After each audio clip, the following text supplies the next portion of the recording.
Assalamualaikum warahmatullahi wabarakatuh. Kami dari kelompok 7 yang beranggotakan saya Putri Ayu Marinis Daningrum, ada Rika Ajeng Mustikasari dan Rizky Faisal Akbar. Di sini kami akan membahas tentang materi pembelajaran PAI berbasis presentasi multimedia. Yang pertama, presentasi multimedia pembelajaran. Media berasal dari bahasa Latin dalam bentuk jamak, yaitu medium yang berarti perantara atau pengantar. Pembelajaran merupakan salah satu kegiatan atau proses mentransfer ilmu pengetahuan dari guru kepada peserta didik atau siswa. Jadi, media pembelajaran merupakan salah satu sarana guna menyampaikan atau menyalurkan berbagai informasi ilmu dari pendidik kepada peserta didik. Melanjutkan presentasi mengenai pembelajaran PAI berbasis presentasi multimedia. Di sini saya akan menjelaskan subbab tentang elemen-elemen presentasi multimedia. Apa sajakah itu? Nah, di sini ada 4 elemen multimedia presentasi, yaitu teks, gambar animasi, video, dan suara atau sound audio.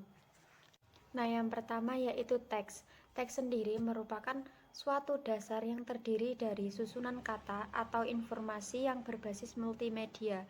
Sistem multimedia ini kebanyakan dirancang menggunakan teks karena teks sendiri itu merupakan sarana yang efektif untuk mengemukakan ide-ide yang menyediakan beberapa instruksi terhadap pengguna atau audiens. Selain itu, multimedia bisa ditampilkan tanpa sebenarnya multimedia itu bisa ditampilkan tanpa teks, akan tetapi seringkali multimedia menggunakan teks ini karena cara tersebut tepat dan bermakna dalam menyampaikan ide ataupun gagasan kepada audiens. Nah, secara universal, teks digunakan untuk menyampaikan informasi atau materi pembelajaran. Melalui hal tersebut, siswa dapat membaca teks untuk mempelajari materi suatu pembelajaran. Teks merupakan kombinasi huruf yang membentuk satu kata atau kalimat yang menerangkan atau menjelaskan suatu topik yang dikenal sebagai informasi berteks. Selanjutnya yaitu gambar. Gambar merupakan sebagian media pembelajaran yang dikenal pada setiap kegiatan pembelajaran. Hal tersebut karena kesederhanaannya yang tanpa memerlukan perlengkapan dan tidak perlu diproyeksikan untuk mengamatinya. Pada dasarnya, gambar ini dapat membantu peserta didik dalam menumbuhkan minatnya pada pelajaran. Gambar dipilih serta diterapkan sesuai dengan tujuan khusus materi pelajaran, yang artinya gambar tersebut tidak bisa untuk dipertunjukkan secara tersendiri, melainkan harus dipadukan dengan materi pelajaran tertentu, yaitu animasi. Secara bahasa, animasi sendiri berarti menjadikan hidup atau bergerak, atau membuat suatu objek bergerak dan tanpa hidup. Menganimasikan memiliki arti menggerakkan objek supaya menjadi hidup. Multimedia interaktif berbasis animasi ini dapat menjelaskan penyajian materi, memperlancar proses pembelajaran, mengarahkan perhatian, melahirkan motivasi, serta memungkinkan pembelajaran secara mandiri sehingga mampu meningkatkan hasil belajar peserta didik. Animasi merupakan penyusunan gerakan dari berbagai media atau objek yang dimodifikasi dengan gerakan transisi, efek-efek, maupun suara yang selaras dengan gerakan animasi tersebut atau penayangan frame-frame gambar secara cepat untuk menghasilkan suatu kesan gerakan. Penyampaian suara atau audio merupakan cara lain untuk lebih memperjelas pengertian suatu informasi. Yang selanjutnya yaitu video. Video merupakan salah satu bagian multimedia yang paling kompleks karena penyampaian informasi yang lebih komunikatif dibandingkan gambar biasa. Perbedaan antara video dan animasi ini adalah kalau video informasi disajikan dalam bentuk kesatuan utuh dari suatu objek yang dimodifikasi sehingga terlihat saling mendukung penggambaran yang seakan terlihat hidup. Nah, sedangkan animasi sendiri yaitu penyajian dengan bentuk penayangan frame-frame gambar atau secara cepat untuk menghasilkan suatu tindakan. Dalam menyusun video diperlukan keterampilan serta kesabaran karena harus memilih atau menyunting gambar dari hasil syuting dengan cara memotong gambar ke gambar atau dengan menggabungkan beberapa gambar dengan menyisipkan sedikit perubahan atau transisi. Yang terakhir yaitu sound audio atau suara. Dalam sistem multimedia, elemen audio meliputi suara, musik, dan efek suara. Suara dalam multimedia digunakan untuk mengisi suara atau percakapan antara satu orang dengan yang lain atau suara yang disampaikan oleh orang yang berada di balik layar multimedia atau biasa disebut dengan voice cover. Audio ini merupakan suara dalam bentuk musik, narasi, dan sebagainya yang dapat didengar. Suara merupakan media yang efektif untuk menyajikan suatu informasi karena pemakai dapat mendengar suara dengan tepat. Dalam aplikasi multimedia,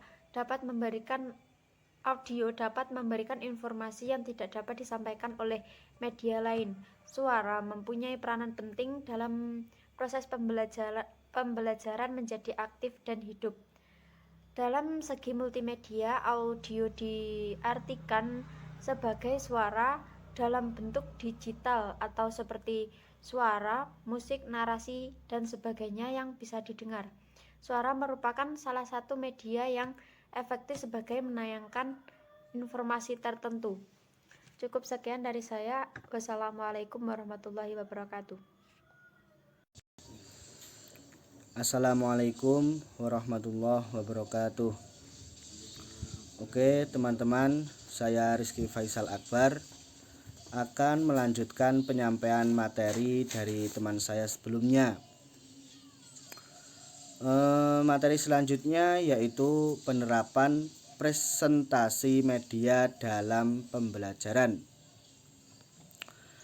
Media pembelajaran merupakan komponen di dalam lingkungan pembelajaran yang bisa merangsang dan membangkitkan peserta didik untuk belajar.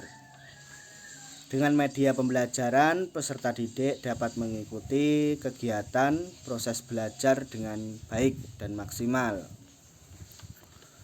Selanjutnya, penggunaan media pembelajaran dalam materi PAI bukan hanya sekedar upaya untuk membantu seorang guru, namun juga untuk peserta didik.